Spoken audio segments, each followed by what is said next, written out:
Today, we're talking about a man who completely shattered our picture of the cosmos. I mean, he took our cozy little understanding of the universe and just blew it wide open. This is the story of Edwin Hubble. To really get a grip on what Hubble did, you have to go back in time with me. Let's say it's 1920. You walk up to a top astronomer and you ask them, "Hey, what's the universe?" What do you think they would have told you? Well, they would have said with complete certainty that the universe was the Milky Way. That was it. Everything you could possibly see in the night sky, it was all believed to be right here inside our own home galaxy. So this was the central debate, the biggest question in all of astronomy back then. Was this it?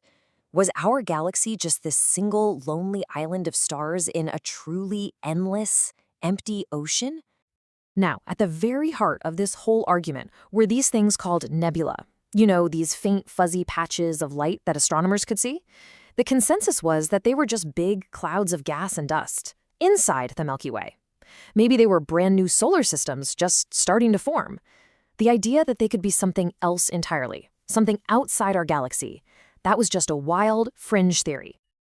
So who's the guy that's going to step in and challenge all of this? Well, he wasn't your typical stuffy academic. Let's meet the man himself, Edwin Hubble, a truly unlikely astronomer. You see, Hubble's journey to the observatory was, well, it was anything but a straight line. He loved the stars ever since he was a boy, but he made a promise to his dying father that he would study law. He even went to Oxford as a Rhodes Scholar to do it, trying to honor that promise. But you know what? The cosmos just kept calling his name. And get this, he was so much more than just a scientist. Hubble was a gifted athlete who actually led his university's basketball team to a championship. He was a major in the Army during World War I. This guy had this incredible mix of discipline, brains, and ambition, and it was going to serve him really well. So after the war was over, Hubble was finally free to chase his real dream. He got his PhD in astronomy, and in 1919, he showed up at the Mount Wilson Observatory in California, ready to solve the great nebula mystery once and for all. And boy, did he have the right tool for the job. The 100-inch Hooker telescope was an absolute beast. It was the biggest, most powerful telescope in the world. It could see things fainter and farther away than anything before it. This telescope was the key that was about to unlock the entire universe. But a big telescope isn't quite enough. Hubble needed a way to measure distance, like a cosmic yardstick. And the key idea actually came from another brilliant astronomer, Henrietta Swan Leavitt. She discovered this special kind of star, a Cepheid variable, that pulses. And here's the cool part. How fast it pulses is directly linked to how bright it truly is. So think of it like this. You know, a 100-watt light bulb always has the same brightness. If you see one that looks really dim, you just know it's super far away. Same idea. Measure the pulse, and you can figure out the distance. And then, in 1924, using that monster telescope, Hubble saw it. He was looking at the Andromeda Nebula, and he was able to see individual stars inside that fuzzy patch.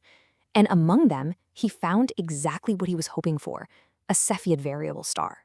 So he did the math, and the answer was just staggering. This star in Andromeda was millions of light years away, way, way outside the Milky Way. And in that one moment, our entire understanding of reality just snapped into a new shape. Andromeda wasn't some nearby gas cloud. It was an entire other galaxy, an island universe just like ours. The universe didn't just get a little bigger. It went from one galaxy to, well, who knew, maybe countless others, scattered across a vastness we had never even imagined. But believe it or not, proving that other galaxies exist, that was just Act 1. Because in solving that mystery, Hubble stumbled upon an even bigger one. Now that he knew what these things were, he wanted to know how they were moving. So Hubble and his assistant started measuring the distances to tons of other galaxies. At the same time, they were looking at the light coming from them, and they noticed something really odd. Almost all the light was redshifted. Okay, so you know how an ambulance siren sounds higher as it comes towards you and lower as it drives away? It's like that, but for light. A shift towards the red end of the spectrum means an object is moving away from you.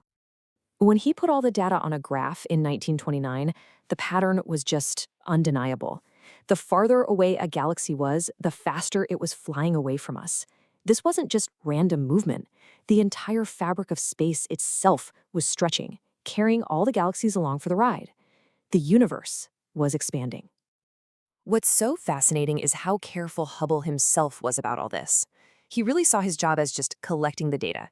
He wrote in a letter that he was just reporting what he observed, and that the big, grand theories about what it all meant, well, that should be left to the theorists. He just gave them the facts. And oh, were those facts world-changing. Hubble's work didn't just add a new page to the astronomy books. It forced a complete rewrite of physics and our fundamental place in the cosmos. I mean, maybe the biggest stamp of approval came from Albert Einstein. His own theory of general relativity actually predicted that the universe had to be either expanding or contracting. But Einstein thought that couldn't be right, so he added a little fudge factor to his equations to hold the universe still. After he heard about Hubble's proof, Einstein called that fudge factor the biggest blunder of his life. On top of all that, Hubble also brought some order to this new cosmic chaos he'd unveiled.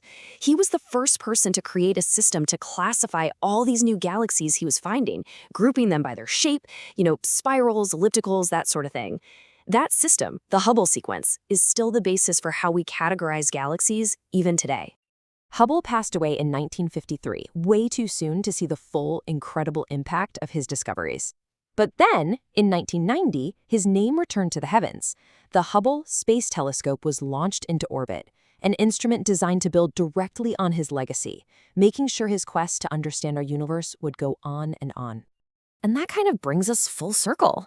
Hubble answered the absolute biggest question of his day, but in doing so, he left us with an even bigger one. We know the universe is expanding, but a century later, we're still grappling with the next logical question. If it's expanding, what is it expanding into? And that, my friends, is a question for the next Edwin Hubble. Thanks for joining me on this little trip through the cosmos.